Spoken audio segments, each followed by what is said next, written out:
So on Friday when we did the day one notes, I told you to check your answers, and all of them ended up working. So many of you probably didn't actually check on your homework because you just assumed they would always work. Today, you will have to check for extraneous solutions because there will be some present when we have variables on both sides.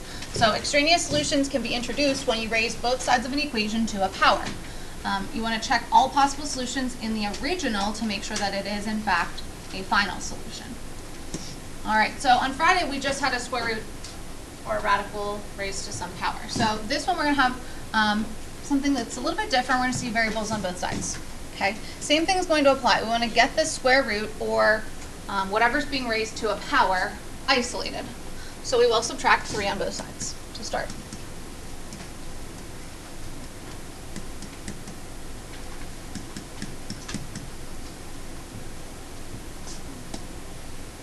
And then on Friday, we said if we have a square root, we'll square both sides. If we have a cube root, we'll cube both sides. So same thing. Square both sides. So these will cancel out to leave me 5x minus 1. What do I have to do whenever I square a binomial? Okay. Good. You have to remember to expand it and FOIL. So this is really x minus 3 times x minus 3. Which must be FOILed. You cannot just square the x and square the 3, unfortunately. So this will get me x squared minus 3x, which is minus 6x, and plus 9. So now we have a quadratic equation with linear terms as well.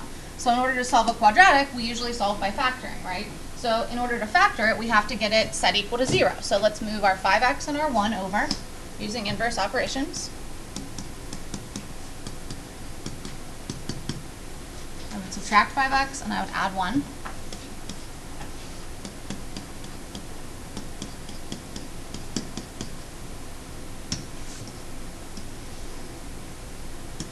And then we'll solve by factoring.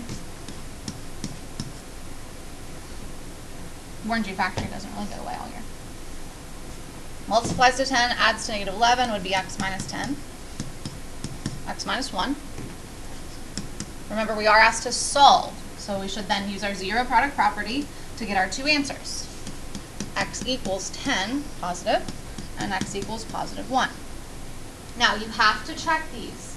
Again, one of them could be extraneous because we squared both sides when there are variables on both sides. So you can plug it in by hand if you'd like to. You can also plug it in on your calculator and check it, but you want to make sure that we're checking it in the original, not the one where we moved stuff around and squared everything. Okay, so checking the 10, we would have the square root of 5 times 10 minus 1 plus 3. Does that equal 10? So we're plugging in 10 for our x value. So we'll have 50. 50 minus 1 is 49. The square root of 49 is 7. And 7 plus 3 is 10. So that works. Also check the 1.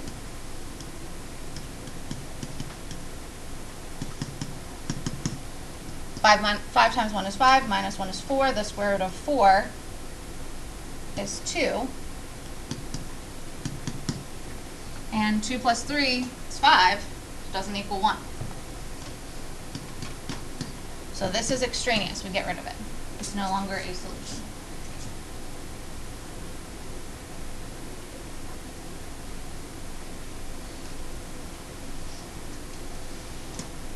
Alright, just for the sake of time, I'm going to skip the next one because it's kind of the same thing, and if we have time, we'll come back to it, but I want to make sure we see like one of each type.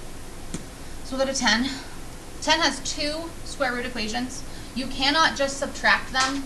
Like you cannot just say 3x minus 2x is 1x. Remember, you have to have like radicands to be able to do that. So instead what we'll do is we'll move this to the other side using inverse operations.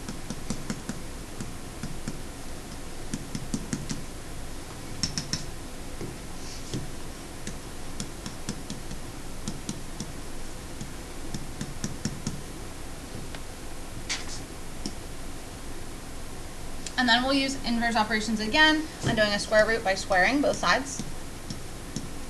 This one is a little bit shorter because the square root and the square will undo each other on both sides.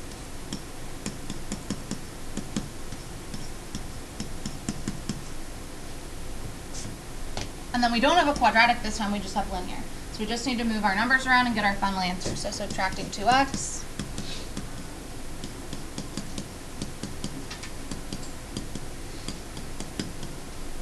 And we'll get just x equals 5. Again, we still need to check it because you could actually get a no solution to some of these problems. That is a possibility. So plugging this back in, we'll get 3 times 5 is 15, plus 2 is the square root of 17. And 2 times 5 is 10, plus 7 would be the square root of 17. And the square root of 17 minus itself would get me 0.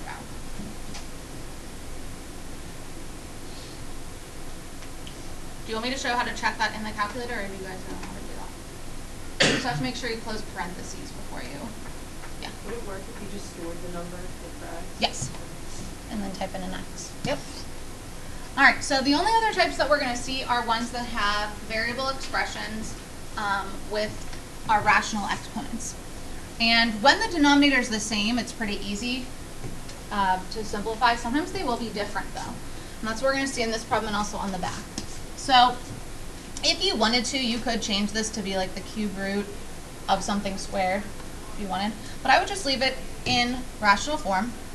We will move this to the other side first, because otherwise we'd have to FOIL. If we squared this whole quantity, you'd have to FOIL those things. You don't have to do that.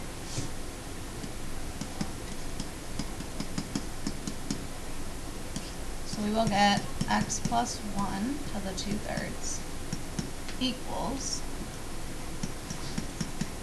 9x plus 1 to the 1/3.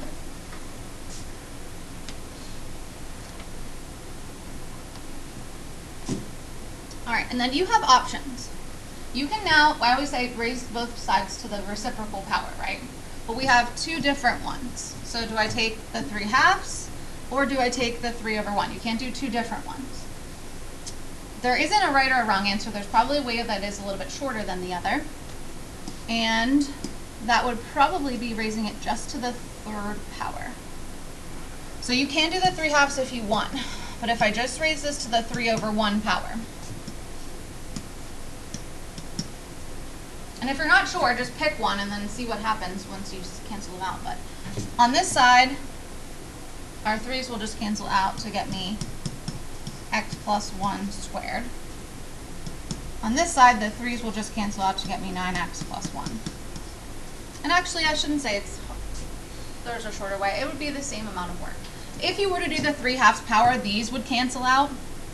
But if you were to do the 3/2 power over here, you'd end up getting a 1/2 power, which then you'd have to square it. So it'd be like a second step, because you'd still have a fractional exponent. All right, on the left-hand side over here, we have to FOIL and expand. So we'll have x squared plus 1x plus 1x is 2x plus 1. Get it in standard form, so get it set equal to 0, and then factor.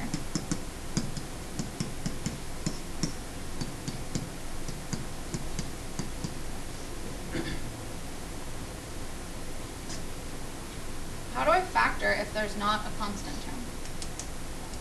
Because 1 minus 1 is just 0. How do I factor that? Austin? Good, take out a GCF. A lot of you, when you do these problems, you forget that this is still an answer. So this would be x equals 0. This would obviously be x equals 7. But make sure whenever you take an x out of GCF that you don't lose it. All right, now let's test this. Let's use our graphing calculators to do it.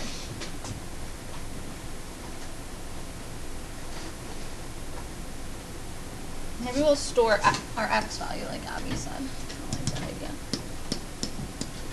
All right, so let's take 0 and store it for x. So you press the STO key and store it in for x and hit enter so that we know x is now 0. And we can type in exactly as you see it. So parenthesis x plus 1, caret, you will need parentheses around your exponent, the 2/3 power, minus 9x plus 1 to the parentheses 1/3 power. And we better get 0 for it to check, and it does. Now, if you do the store trick, you can go then store another number for x, 7, store x, and you can actually hit second enter 2 times and it will recall this line of work. So second enter once recalls what you typed last time, second enter again will recall your line from above. And we have changed our x value to now be 7, so we hit enter again and it will run 7 through that whole equation. And so actually, they both check. No extraneous solutions.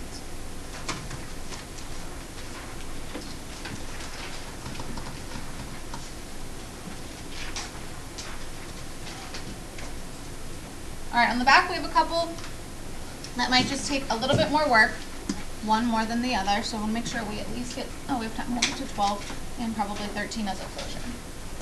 So this one we have decimal exponents, so just change those to fractions. This would be our 1/2 power, and 0.25 would be our 1/4 power.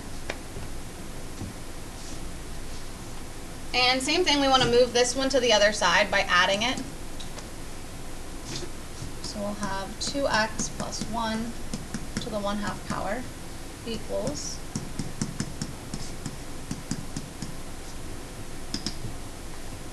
1/4 power.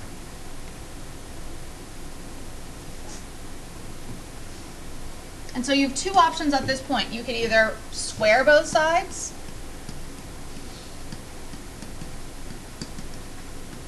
or we could raise it to the 4th value.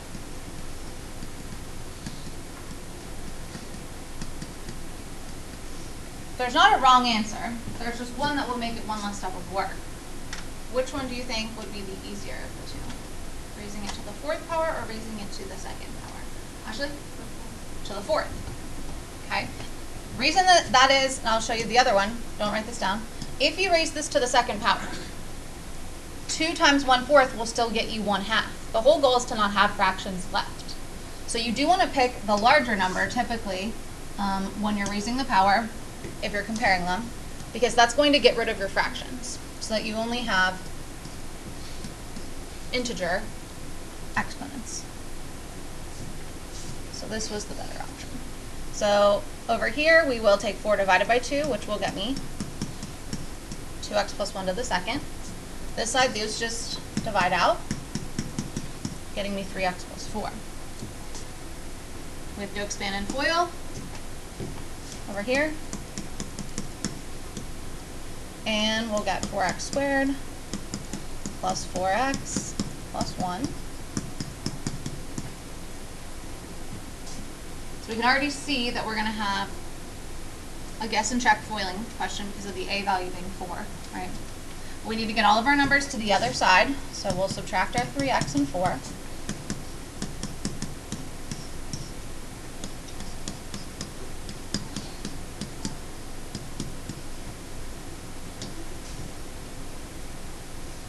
And then this is our guess and check factoring.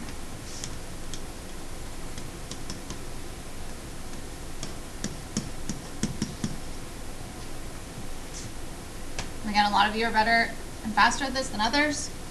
So you can see that the way that the numbers are going to combine through the FOIL process to know if you should put 4x in x or 2x and 2x. We are going to want 4x and 1x this time. I would not want to put the 3 here because that's going to get me a 12, and I don't want a large number. I want something that's going to be close to 1. So I'll put the 3 here and the 1 in the other spot. And we want the larger number to be positive. So the 4x times 1 needs to be positive minus 3x would get me my 1x. Then we use our zero product property. So we would add 3 and divide by 4 to get 3/4, and subtract 1 to get -1.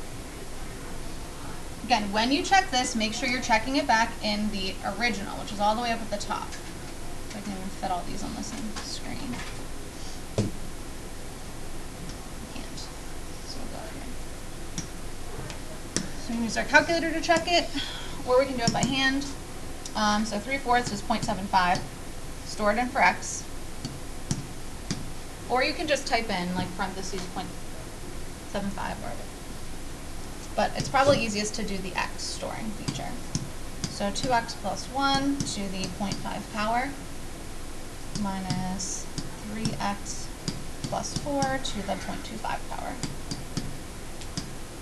We do get 0, so that one checks. Change your x value to 1, or excuse me, -1. -1. So -1, store for x. Hit enter. And second enter 2 times to recall that whole line of work. Error, non-real answer. Okay, so that means this one is not checking. We're going to end up getting like a square root of a negative number, something like an I, which is telling us that this is not a solution to the actual equation. This is extraneous.